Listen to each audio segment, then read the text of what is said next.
بسم اللہ الرحمن الرحیم، پارٹ 335 ہے نا۔ خواب میں دیکھا اگرچہ یہ لڑکی ہے، اللہ نے اس کو نظر میں قبول کیا، اے مسجد میں لے جا کے رکھو۔ پس مسجد کے بزرگوں نے پہلے کہا تھا کہ لڑکی کو مسجد میں رکھنا درست نہیں، جب ان کا خواب سنا تب قبول کیا، اور تب کہتے ہیں کہ حضرت زکریا کی عورت بیوی مریم کی خالہ تھیں، وہی پالنے لگی، ان کے واسطے مسجد میں ایک حجرہ بنا دیا، دن کو مریم وہاں عبادت کرتی اور رات کو حضرت زکریا اپنے ساتھ لے جاتے۔ ایک دن حضرت مریم کو دیکھیے کتنی چھوٹی عمر سے عبادت کر رہی تھی، ہے نا، مسجد اقصی میں بیٹھ کے، جہاں ایک عبادت کا 1000 ثواب ہے نا۔ 2 رکعت نفل آپ جا کے پڑھیں گے تو آپ کو 1000 نفل پڑھنے کا ثواب ملے گا مسجد اقصی کے، ہے نا۔ اسی لیے کبھی کبھی میں نے بھی دعا کیا ہے کہ یا اللہ مسجد اقصی سے احرام باندھیں اور خانہ کعبہ کا طواف کریں۔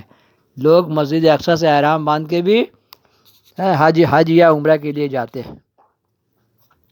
تو ایک دن حضرت مریم کو مسجد میں ایک حجرے کے اندر رکھ کر کفیل کر کے گھر کو چلے گئے۔ 3 دن تک مریم اس میں بند رہی۔ چوتھے دن حضرت زکریا کو یاد ہوا کہ مریم کو مسجد کے حجرے میں بند کر کے آیا ہوں۔ آہ مار کے اٹھے اور افسوس کرنے لگے کہ میں نے کیا کام کیا کہ لڑکی کو بے گناہ بھوکے پیاسی کوٹری کے اندر بند کر کے آیا ہوں، شاید مر گئی ہوگی۔ جلدی سے جا کے مسجد کے حجرے کے دروازہ کھول کے دیکھتے ہیں کہ انواع و اقسام کے طرح طرح کے کھانے اور میوے ان کے سامنے دھرے ہیں۔ تب دیکھیے عبادت کا ثواب ہے نا، ذکر مولا میں رہنے کا کتنا ثواب ہے یا اللہ۔ اور یہی دعا کرنا ہے، یا اللہ تیرے کرشموں کا مزہ لوں، تیرے نعمتیں کھاؤں، تجھ سے تیرا فضل مانگوں۔ تب دیکھیے بچپن سے عبادت کر رہی تھی، میوے حجرہ میں میوہ آ گیا، ان کے سامنے دھرے ہیں، اور مریم نماز پڑھتی ہیں۔ جب نماز پڑھنے سے کتنا فائدہ ہے بولیے، کم سے کم 2 رکعت نماز 1 لائن قرآن ضرور پڑھ لیا کرو، اللہ تعالیٰ کو اپنا پرابلم لکھاؤ۔ جب نماز سے فارغ کی، زکریا نے پوچھا اے مریم یہ کھانا اور میوہ اس بند میں مخفل کوٹری کے اندر کہاں سے آئے، کون لایا؟ وہ بولے اللہ کے یہاں سے آئے، فرشتے لاتے ہیں۔ تب دیکھیے نماز پڑھنے والوں کی روزی فرشتے لاتے ہیں۔ کون لایا؟ وہ بولی اللہ کے یہاں سے آئے، فرشتے لاتے ہیں۔ نماز پڑھنے والوں کی روزیاں فرشتے لاتے ہیں۔ ترجمہ میں جس وقت آتے زکریا مریم کے حجرے میں پاتے اس کے پاس کچھ کھانا، بولے اے مریم، کوئی قرآن کا ترجمہ ہے یہ، مریم کہاں سے آیا تجھ کو یہ کھانا؟ بولی اللہ رزق دیتا ہے جس کو چاہے بے حساب۔ دیکھیے یا اللہ یا رزاق ہے۔ آج کل کا لوگ شادی نہیں کر رہا ہے کہ بیٹا کہاں سے کھلائیں گے، روزی کا مالک اللہ تعالیٰ۔ 24 سال میں شادی کیے، ہے نا، تاجر لڑکی سے، سوچئے، ہے نا، اور آج کل گھر میں بیٹیاں بیٹھی ہوئی ہیں، کہاں سے کھلائیں گے؟ تو کیا بولی مریم علیہ السلام، کہاں سے تجھ کو یہ کھانا؟ بولی اللہ رزق دیتا ہے۔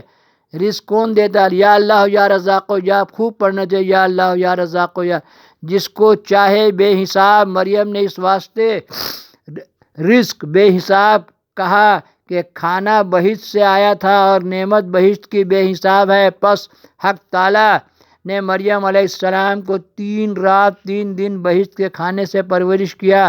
بعد اس کے فرشتوں نے کہا قولہ تعالیٰ،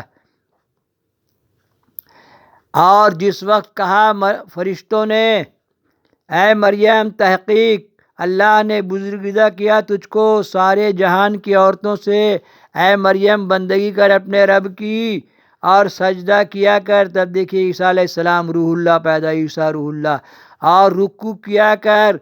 نماز پڑھنے سے اچھی نسل اچھی اولاد پیدا ہوتی ہے۔ آپ سے نے کہا کہ جاہل عورت شادی دلیدر بچہ پیدا کرے گی۔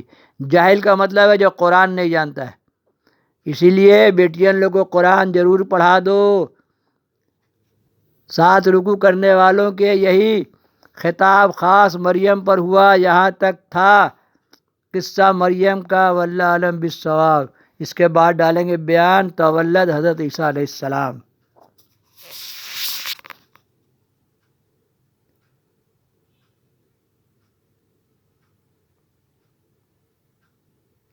ڈالیں گے کہانی پنجورہ کی حویلی جہان آباد۔